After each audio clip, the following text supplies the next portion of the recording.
Senhoras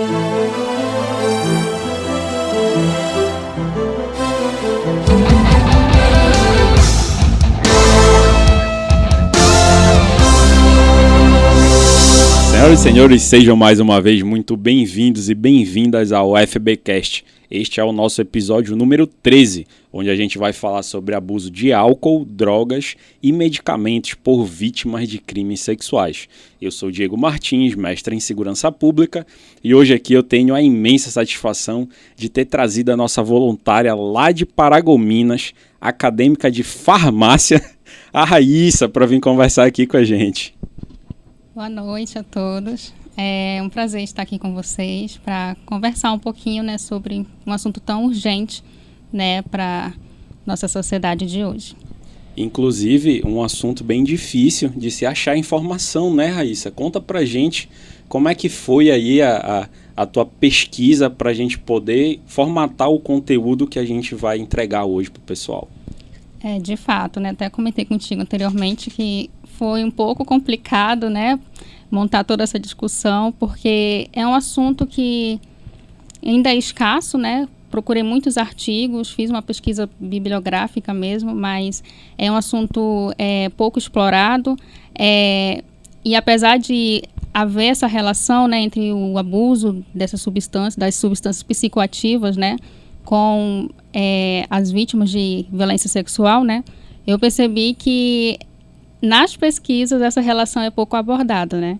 Mas eu consegui garimpar uma informação aqui e acolá, e eu acho que vai dar pra gente bater um papo legal aqui. E assim, antes da gente dar prosseguimento, o agradecimento especial ao Conforto da Voz, que está oportunizando aí para chegar para você toda essa qualidade de som e de imagem, e o nosso programa de apadrinhamento, as nossas madrinhas maravilhosas, que fazem uma contribuição mensal, que possibilitam com que o Futuro Brilhante realize todas as suas ações de prevenção à violência sexual infantil, como o podcast que está chegando aí para você. E Raíssa, inclusive fica a dica para o TCC que eu estava te falando, né? Já que essa relação é pouco abordada.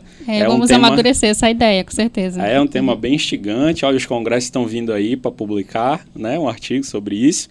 Então, Raíssa, primeiro começa falando para a gente o que tu conseguiste perceber de sintomas de sofrimento psíquico que é mais comum nas vítimas de crimes sexuais e que tu detectaste também na tua pesquisa, no teu levantamento bibliográfico. Então, Diego, dentro do levantamento que eu realizei, né, os principais transtornos que afetam as vítimas de abuso sexual estão relacionados à depressão, ao estresse pós-traumático, à ansiedade, né, e vale lembrar aqui que dentro do tema ansiedade existem vários tipos de ansiedade, né? E, infelizmente, o que acontece é que esses transtornos mentais ele acabam se intensificando por haver um grande silenciamento do problema, do crime, sabe? Por parte da vítima e por parte da família dela também. Então, assim, no episódio anterior, a gente até conversou aqui sobre a importância da vítima, por mais que seja doloroso, que ela procure, né, falar, nem que seja escrever, para ela poder aliviar um pouco dessa intensidade do sofrimento psíquico. Porque, a partir daí, o que pode acontecer? Que alternativas ela pode acabar buscando equivocadamente? Então, como você falou, né, esse silenciamento, né, que ocorre, infelizmente, em grande parte das famílias, ele acaba por intensificar os transtornos aqui mencionados. Infelizmente, né, esse silenciamento perpetuado até pela família da vítima, né, acaba escondendo outros problemas, né, que no caso são os transtornos psicológicos, né. Então é muito comum que a vítima passe um longo período sofrendo desses abusos, com esses abusos, né, e se ele ocorre no seio familiar é algo mais dolorido ainda.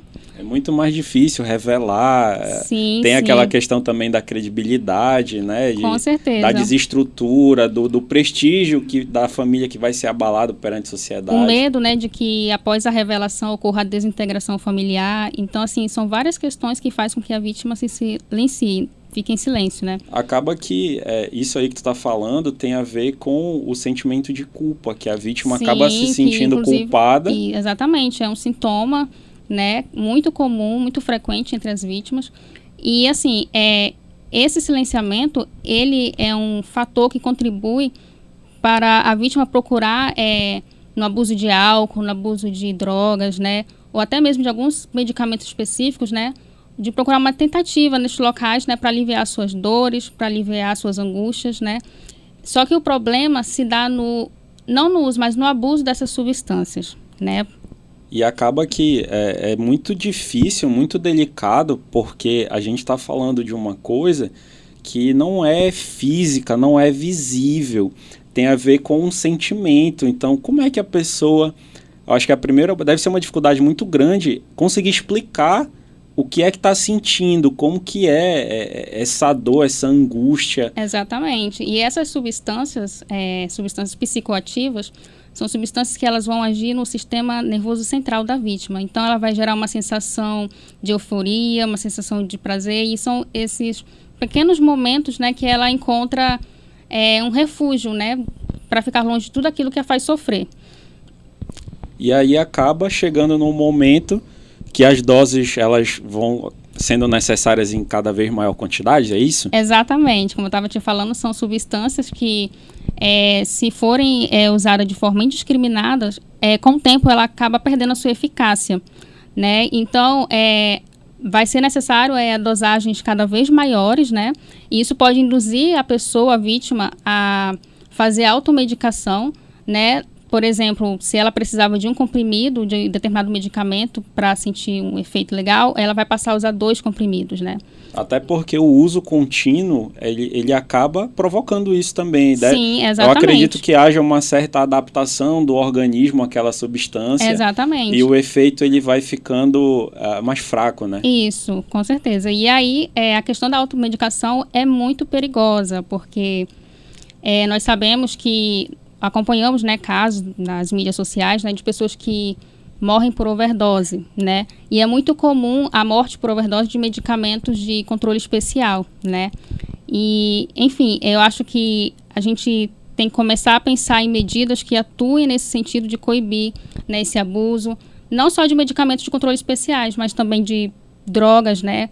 De abuso de álcool, né? Tu chegastes a falar que isso aqui é tão presente que eu acredito que seja um dado desconhecido, como era para mim, mas que no ranking de países que mais consomem medicamentos dessa natureza, o Brasil está em 3º lugar. Exatamente. Salvo engano, os Estados Unidos está em 1º. Argentina em 2º e Brasil em 3º. Brasil em 3º. E nesse levantamento que tu fizeste, tem um comparativo entre essas drogas lícitas, né, que são consumidas aí mediante receita, e as ilícitas, como a cocaína, a heroína, o êxtase, em que essas drogas com receitas, elas chegam a ser consumidas em muito maior número do que as drogas ilícitas. Exatamente, o que é muito curioso, porque pelo senso comum deveria ser o contrário, né? Se é controlado, se é fiscalizado. Exatamente, já que é um medicamento controlado, não deveria ocorrer esse acesso, deveria ser mais restrito.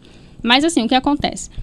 Quando o paciente vai pela primeira vez realizar uma consulta com o psiquiatra, faz parte da conduta médica receitar esses medicamentos, né, se o paciente se encaixar em um quadro clínico em que ele apresente grande sofrimento psíquico, né? O problema está na falta de acompanhamento, né, durante o tratamento, né? Muitas vezes, para renovar uma receita médica, né, não é necessária a presença do médico, né? Cara, que arriscado isso, né? É muito arriscado. E aí o que acontece? A vítima começa a fazer uso desses medicamentos por um período indeterminado, um período prolongado. E a gente sabe que é um tratamento medicamentoso que tem as suas etapas, né? Tem um tempo de duração, tem a dosagem correta, enfim, são vários fatores que merecem acompanhamento. A falta desse acompanhamento vai, propiciar que a vítima faça esse uso abusivo ao seu modo, né? O que pode levar até à morte mesmo, né? Por uma possível overdose. Isso aí também gera dependência? Com certeza, porque como eu falei, não tem acompanhamento, né? Então, a vítima vai passar um tempo consumindo aquele medicamento que vai perder a sua eficácia, tá? Com o tempo. E ela mesma pode se automedicar, né? A situação vai induzir a automedicação, né? E aí, a vítima passa a consumir um número maior de comprimidos, por exemplo, né? E nós sabemos que esses medicamentos, eles têm os chamados efeitos adversos, né? Então, os efeitos adversos, eles são sinônimo de efeitos colaterais? Não. Os efeitos colaterais são aqueles efeitos já esperados, né? Geralmente você vai encontrar lá na bula do medicamento, né? Os efeitos adversos, eles são reações que o indivíduo pode ter, mas são reações que o indivíduo pode ter relacionadas ao medicamento, mas que não é esperado. Então, é por isso que é muito importante o acompanhamento de um médico ou mesmo de um farmacêutico, que são profissionais habilitados para identificar esses efeitos adversos, né? E se for preciso mudar a medicação, ajustar a dosagem, né? Eles farão isso. Claro, fazer a intervenção adequada. Por isso que em todos os episódios que a gente sempre recomenda que a pessoa vá procurar atendimento profissional, seja do ponto de vista medicamentoso, terapêutico, porque assim, tem muita gente que fala baseada no achismo e Exatamente. pode acabar até agravando muito mais a situação. A gente falou aqui do problema de dependência, nos casos mais graves, morte, né, inclusive. Exatamente. Tem os efeitos que o próprio remédio causa no organismo, porque apesar da pessoa tomar para determinada situação, já falaste dos efeitos colaterais, os efeitos adversos, né? Olha só a gama de coisa que pode acontecer. E o mais interessante disso é que o cerne do problema, ele acaba não sendo atacado, ele acaba não sendo resolvido. Então, olha só como é perigoso a pessoa ir buscar outras alternativas, às vezes Exatamente. até inadequadas, e não vai conseguir resolver o que de fato ela queria. Porque, assim, na verdade, isso acaba se tornando, essas soluções, né, acabam se tornando apenas um paliativo, né? Mas, assim, a real causa não é tratada, né? Muitas vezes a pessoa, ela continua a conviver com seu agressor dentro de casa, né? Como a gente já destacou aqui. E eu gostaria também de acrescentar mais uma questão, né, em relação a substâncias psicoativas, é que tem um estudo realizado pela ONU que ela mostra pra gente, né, que o consumo de álcool por jovens, ele se inicia naquela fase de transição da infância para a adolescência, né? E existe um fator que fomenta ainda mais esse consumo quando o ambiente que a pessoa está inserido é um ambiente hostil, um ambiente aversivo, né? Então aí a gente... Violento, às vezes. Violento, exatamente, né? E aí o link que a gente faz com as pessoas que sofrem o abuso sexual, né? Então, é uma relação muito forte, né? Vítimas de abuso sexual, elas vão tentar encontrar soluções equivocadas, né? Infelizmente, e precisam da nossa atenção, da nossa ajuda, né? Para que isso... Na maioria das vezes, por falta de informação, né, Raíssa? Porque esse dado que tu estás trazendo, dessa transição da infância para a adolescência, levando em consideração que a maioria dos abusos acontecem na infância, que a criança sequer consegue compreender aquilo que está acontecendo, porque é passado como uma brincadeira, como um carinho especial, é feito por uma pessoa que é próxima, que tem todo um envolvimento, às vezes, ou tem também as situações de ameaça, que vai matar a mãe, vai matar os irmãos, que eles vão passar fome, né? Uma série de situações de culpabilização ali, de manipulação daquela criança que quando ela chega nessa fase de transição, que ela acaba tendo um pouquinho mais de liberdade, começa a ter contato com outras pessoas, e eu imagino também que essa mudança toda pela qual o corpo está passando, questão de hormônios, Sim, talvez possam intensificar esse sofrimento, que é o que faz essa primeira experiência aí de procurar o álcool, né? Talvez seja ocasionada por todo esse contexto também. E assim, já puxando o gancho, né, para as possíveis soluções desse problema, né, é importante que haja um atendimento não só para a vítima, mas também para a família entender o que está acontecendo, né, Porque tem muito menosprezo, né, Raíssa? As pessoas... Eu ouço muito a palavra frescura, né? Tá com frescura.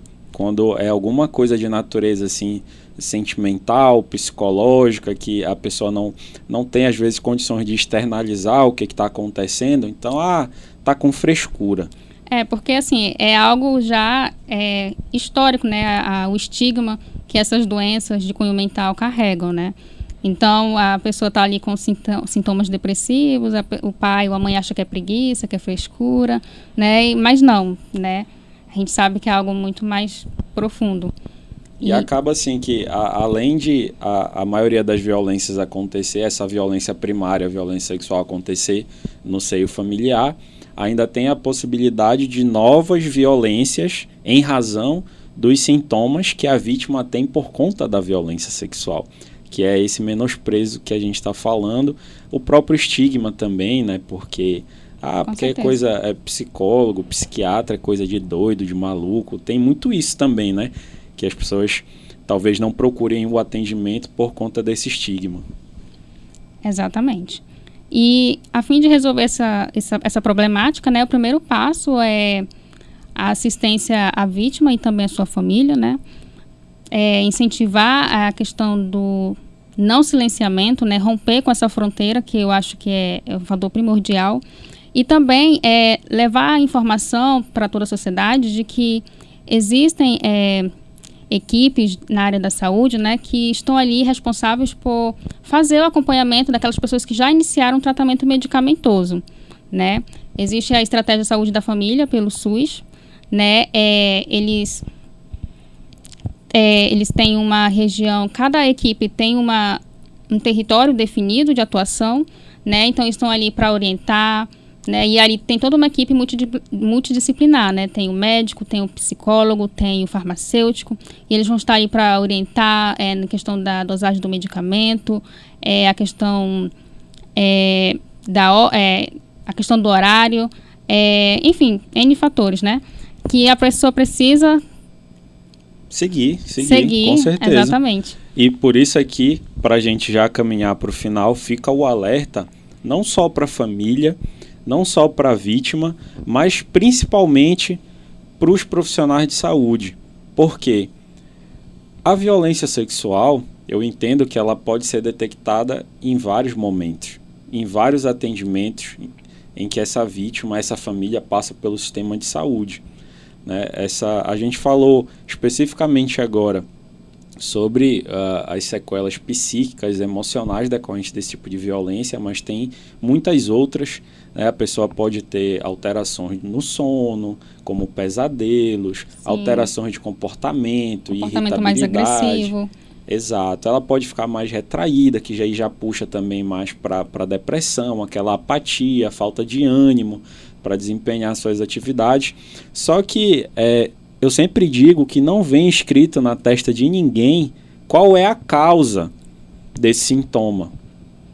E às vezes o profissional, não por maldade, mas às vezes por falta de conhecimento, ou às vezes até de tempo, de estrutura, para se dedicar a investigar qual é a causa daquilo ali. Porque eu acredito que uma depressão, uma ansiedade, o transtorno de estresse pós-traumático, como o próprio nome já diz, eles não vêm por acaso. Tem alguma situação que é o fator provocador ali, que se ele não for eliminado, a pessoa pode fazer o melhor acompanhamento. Exatamente. E que não vai conseguir resolver. Então, Diego, uma coisa interessante que precisa ser mencionada é que quando a pessoa apresenta os primeiros sintomas, né, de depressão, ansiedade, de algum transtorno de cunho mental, a gente tem que lembrar do fato de que esses transtornos eles não acontecem do dia para a noite, né? Existe todo um processo, né? Leva-se um tempo até a pessoa apresentar os primeiros sintomas.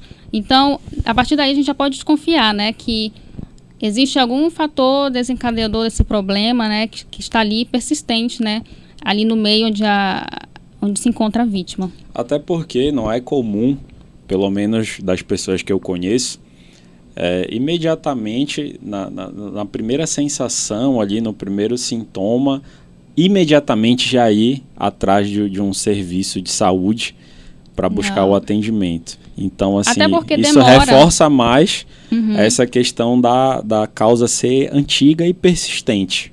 Até porque, assim, demora para a vítima perceber que ela está sofrendo severamente, né, de algum transtorno psíquico, né? Os primeiros sinais, né, eles podem se apresentar como uma irritação na pele, né, queda de cabelo, né, isso já são sinais de estresse, horas e horas trancados em seus quartos, né? Os pais têm que observar esse detalhe também. Assim, até a nossa própria participação, enquanto amigo mesmo, para ficar atentos aí às pessoas do nosso convívio, nessas alterações de comportamento, sempre procurar acolher e principalmente não julgar, porque uma atitude inadequada, ela pode agravar muito mais esse sofrimento e acabar direcionando a pessoa para esses abusos aqui, que são tema do nosso episódio de hoje, do podcast. É muito importante que a vítima se sinta compreendida e acolhida, né? Isso ajuda bastante no processo de buscar ajuda, né? Porque se a pessoa está ali apenas repreendendo, a tendência é de que ela se isole ainda mais, né? Então, fica aí essa dica também. E tudo gira em torno do falar. Tudo gira em torno do falar. Do falar, do buscar ajuda e da educação. E eu não estou falando aqui só da educação formal, mas da busca pela informação de qualidade. Porque essas coisas que a gente está discutindo aqui, a maioria delas eu não vi na minha faculdade, não vi no mestrado. Tu tiveste que fazer uma pesquisa também fora da tua grade curricular que tu tens na faculdade. E a maioria do senso comum não tem acesso a essas informações, às vezes não sabe nem como ir atrás disso para poder estabelecer essas conexões, porque olha só quanta coisa a gente falou aqui, só para recapitular. A gente falou de álcool, a gente falou das drogas, né? Heroína, cocaína, êxtase, e falou dos medicamentos controlados, esses medicamentos especiais que já eram comumente utilizados, mas quando se faz o diagnóstico, que tem o quadro clínico adequado para a questão de depressão, transtorno de estresse pós-traumático, ansiedade. E olha só, como que a gente veio traçando né, a conexão entre todos esses conceitos, entre todos esses assuntos, para poder mostrar para você que numa interação do dia a dia, que teu amigo de trabalho, por exemplo, ele tem a necessidade de, quando vai almoçar todo dia, beber alguma cerveja, algum tipo de álcool, alguma coisa, ou então aquela pessoa que para se divertir numa festa tem que consumir um êxtase, senão não consegue se divertir, precisa de cada vez mais coisas. E só para finalizar, eu queria deixar uma recomendação de leitura aqui, esse livro, Tarja Preta, da Marcia Kedok. Ela me ajudou a entender essa relação do abuso de medicamentos controlados, né, especificamente, né, com os transtornos que a vítima vivencia no seu dia a dia. E aqui ela traz também alguns exemplos, né, de personalidades do mundo, como Michael Jackson, né, que infelizmente foi vítima de uma overdose, né, e mostra como ele não fez acompanhamento, ele não fazia o tratamento de forma segura, de forma racional, né. Nos últimos anos de vida dele, ele só conseguia subir ao palco praticamente dopado, né. Ele fazia uso de muitos ansiolíticos, muitos antidepressivos. Claro que são medicamentos que, quando necessários, né, é muito bem-vindo o seu uso, mas tem que ter a questão do controle. A dosagem correta, exatamente, o horário. O seu uso racional, ele é essencial, né, para a eficácia do tratamento. E assim, nesse finalzinho foi importante destacar isso, que a gente ainda não tinha falado, a questão da classe social, porque não tem uma classe social específica para ser vítima de violência sexual ou para desenvolver esses sintomas. Exatamente. E acaba que as pessoas que têm maior poder aquisitivo, talvez elas, como é no caso dele, que tinha médico particular, que ele não pegava fila para pegar uma consulta, devia ser muito mais fácil a renovação automática da receita para ele, o acesso. Então acaba que essas pessoas, elas ficam até mais propensas a desenvolverem uma dependência e até casos mais graves como de morte, como foi no caso dele, né? Infelizmente. E isso é tão grave, gente. Só para contar uma historinha rapidinho, tinha um local que as pessoas podiam levar medicamento. Sabe aquele medicamento que a gente comprou e não consumiu tudo? Tinha um local para depositar, que era ou para dar destinação, quando já estava vencido, para não simplesmente jogar no lixo doméstico, ou então doar para alguém que estava precisando e não tinha condições de adquirir. No primeiro momento, essa caixa não ficava trancada, porque ninguém imaginou que teria uma pessoa ali caçando sobra de medicamento para consumir. E isso acabou acontecendo, pegaram na câmera, porque ficava próxima e a caixa estava quase vazia lá e foram ver e tinha acontecido isso. Então depois tiveram que mudar a caixa, botar uma estrutura mais sólida e trancada, que era para justamente essas pessoas que eu acredito que já estejam num nível de dependência tão grande que elas vão atrás dessas sobras de medicamentos. Então fica o alerta para os profissionais de saúde, essa renovação automática de receita, o consumo desenfreado e principalmente para a família, que o cara pode se aproveitar até de uma receita de alguém que tem necessidade daquele medicamento e alguém passa a consumir aí como forma, né, de tratar inadequadamente desses sintomas. Então, gente, esse foi o nosso episódio. Muito obrigado. A gente se vê e até uma próxima oportunidade. Raíssa, valeu por ter vindo. Obrigada.